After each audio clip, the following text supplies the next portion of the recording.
Kami, pick up ng babae din sa sa bikini. Sinabi pang nabili? Hindi. Doon pa sa dito sa ano yun? Doon pala kasi sa van, niluro masaya na, puta manya, kasi ito wala. Wala. Ano ka ba? Parang hindi ka pa mamaya. Mamaya na yan. Hindi ako tawa ko ng tawa. Nabibisit na rin sa akin yung babae, tatawa ko ng tawa. Hinili niya.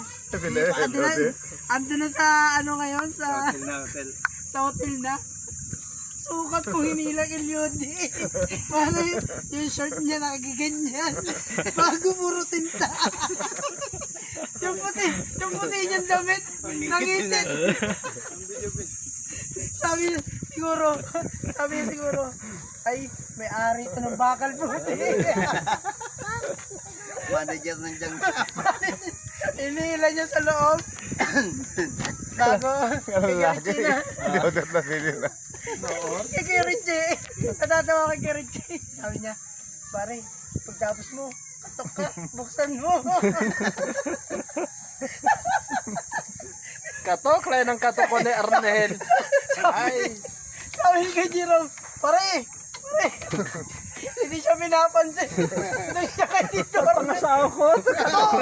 Sabi niya kay Tito Arnel, May awak ko. Yaman na yari. Oh, tawin. sabi niya kay Tito Arnel, ay Tito Arnel nakaganyan eh. Nagkatapos siya tanay ka. Problem.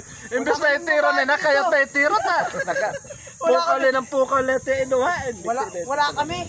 Paano yan to? Pala kayo dyan, kumuha kayo ng babae niya doon. Sabi niya kay Jerome, bukas sa'yo sa akin. May pira pa ako bukas sa'yo. Balikan ko. Binalikan niya daw. Baya-baya daw. Ang gagawin niya nga.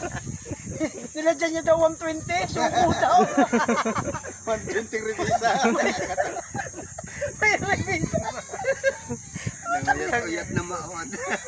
Talagang binawi na. Makaalis na 120 revisa, siya pa yun. May pamut. Wala eh. May pangiliti.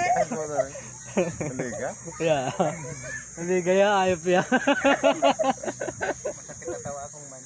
Lagi na kami na out. Tagal ko ng gustis, pare, wala. Pare, sa tagal ko ng gustis, kaya lang ako sumuko, wala.